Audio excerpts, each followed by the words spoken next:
All right, we are winding down towards the end, but by far not the least important lessons. Let's talk about optimizing your native ads and how to scale your ROI and sales volume over the next 90 days. First, I want to set some realistic expectations. Native ads would be considered intermediate to advanced level advertising. If you stick to the advice about blacklisting, whitelisting, and campaign structure, you'll greatly minimize your risk. Done right, it'll be worth millions to you. Follow what I teach in here and you won't be overwhelmed. But this is above like Google ads or Facebook ads in terms of levels of media buying. I want you to brace yourself. Your first month will be the worst month. Expect that going in. The goal of month one, it's always the goal to make money, ROI, all of that's always the above arching goal. But really, the goal of month one is to buy data or data, however you want to say it. You're buying data and testing to know what works, what doesn't work. Go in with that mindset of month one, and you're going to be ahead of 95% of other media buyers. Because month two, you're going to take all that data and testing, and you're going to start pruning the losers, getting rid of the losers and keeping the winners. And now you start seeing that ROI, profit, money, revenue, sales, all the glorious words that marketers like to use. I like to think of it like horse racing. A weird form of horse racing where month one, you're betting on all the horses. You just bet on every horse in the stable. And then you find out, okay, well, these 3 horses win more often than all the others. So I'm going to stop spending on the other 7 horses and I'm going to move all my money just to the 3 winning horses. That's what month 2 is all about with your ads. And then month 3, you're just verifying those tests that are, that you did in month 2, where you pruned the losers and kept the winners. You're verifying that they're staying winners, and you're scaling, which means you're bumping up your ad spend 50% per week. If things are going really good, you can jump up 100% per week, but don't go too fast, because a lot of times bumping up can mess with the economics of the campaign. We'll talk a little bit more about that. So month 1, I really want you to focus on the campaign planning, focus on account structure. You need to keep things clean. This is not magic. This is not a lottery. This is a science. This is a trade, just like plumbing or painting.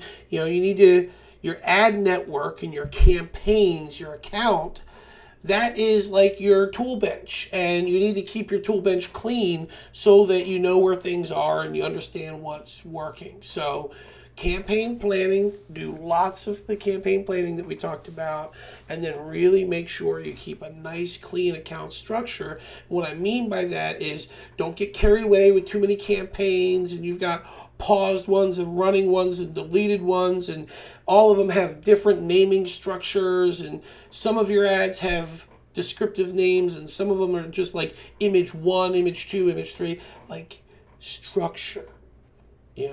Be OCD about this, because the cleaner you keep things, the more profit you're going to see. Waste is the enemy of profit, and not having things clean is going to lead to waste. Remember that it's about buying data. Make sure you're testing multiple ads and advertorial angles. The people that lose are the people who say, okay, I'm just going to test 3 ads and 1 page and we'll see how it goes. That's lottery. That's, go put your money in a slot machine. You probably have better chances. This is not a put your money in, pull down the arm, see if it works. You're going to lose if you try to play that game.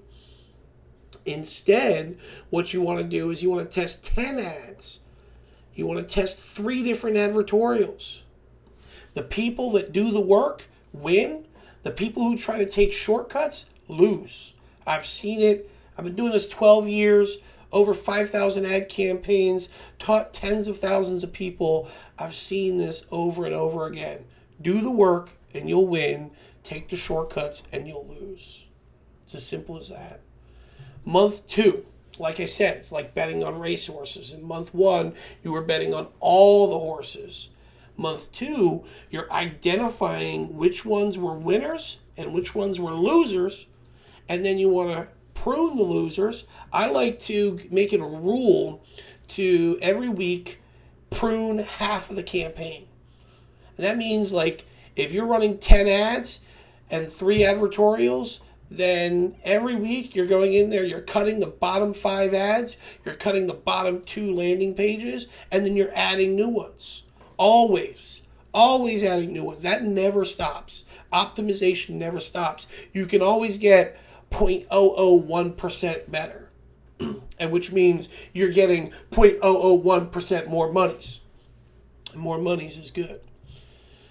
So make sure you're pruning the losers. Also, how do you know if something's a loser? If your target cost per customer is $100 and you've spent $500 on an advertorial with no sales, it's a loser. But if your target is $100 and you spend $130, it's not a loser yet, because you might get 2 sales back to back and it could be a winner. I like to go about 3 to 5 times my cost per customer before I'll turn off an ad. After that, it becomes really hard for it to make a comeback. So that's a good benchmark for most people to use, and move it around based on your budget and your risk tolerance. If you have a lower budget, lower risk tolerance, do it 3 times your target cost per customer. Also in month 2, you should look into setting up some of the tools that we'll recommend in the next lesson. These tools will allow you to have better workflow. It's going to allow you to upload more ads. It's going to allow you to split test better. It's going to allow you to have automation rules so that you can turn off losers faster. Because if you're just logging in every day and doing it, which is what people should start with, but when you start getting into month 2, month 3, and more, you start spending more money. You need to get more performance out of the account. That's when you need to start using software, bots, whatever you want to call it, to start working on rules. That way they'll stop things faster, which will save you a little bit more money and eke you more and more towards that coveted ROI. And then also in month 2, make sure you're optimizing that landing page for CTR. The ads don't just do it all alone. You can't just think. All the ad network can do is give you a lower or higher cost per click and give you a good audience or bad audience. It really can't increase conversions for you on your landing page. That's your job. So while you're also doing the ad network, you should also be split testing things on your landing page. And that tool that I recommended, sumo.com, they've got lots of tools built inside of there that'll help you with that. And you can also set up rules in there. Now let's get into month 3. Month 3, just kick back in a lawn chair and collect the raining money. I'm kidding. You're going to keep pruning. Now in month 3, you might be pruning 75% of the campaign every week.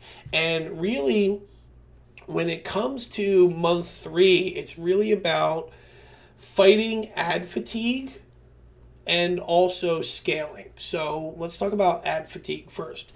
Ad fatigue happens when the audience has seen your ad a certain amount of times to where it starts becoming less effective.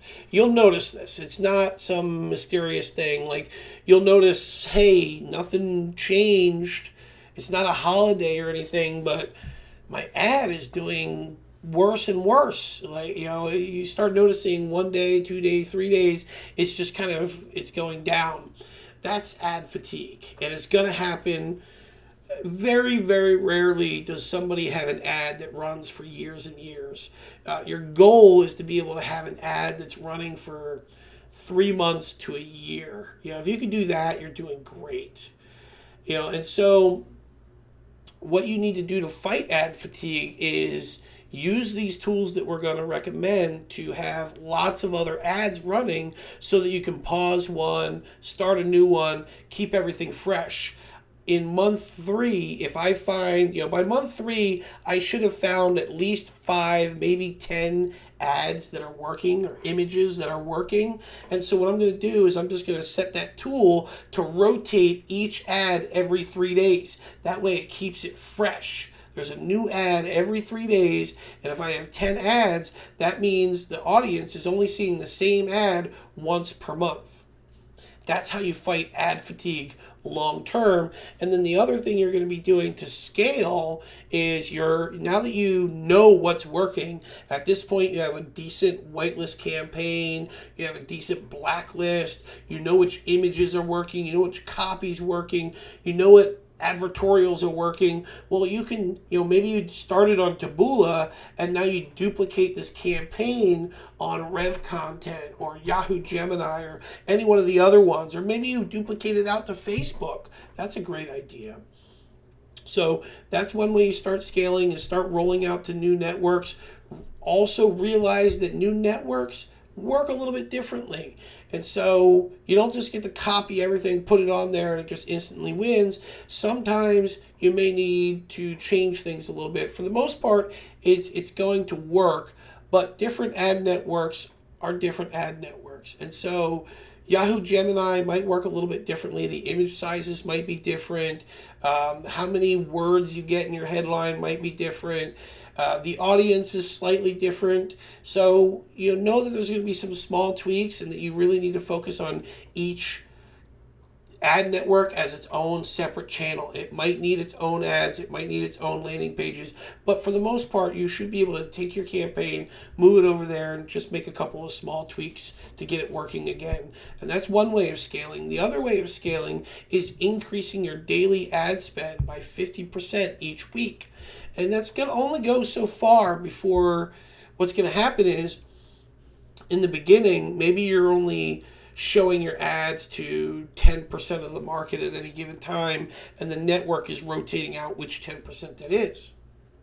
Well, then you go from, let's say you're spending $100 a day to now you're spending $150 a day, and now you're showing it to maybe 15% of the market, and you scale up, you keep doing this 50% weekly to where you're spending $1,000 a day, and now you're showing, maybe because of your market size, you're showing to 100% of the market every single day.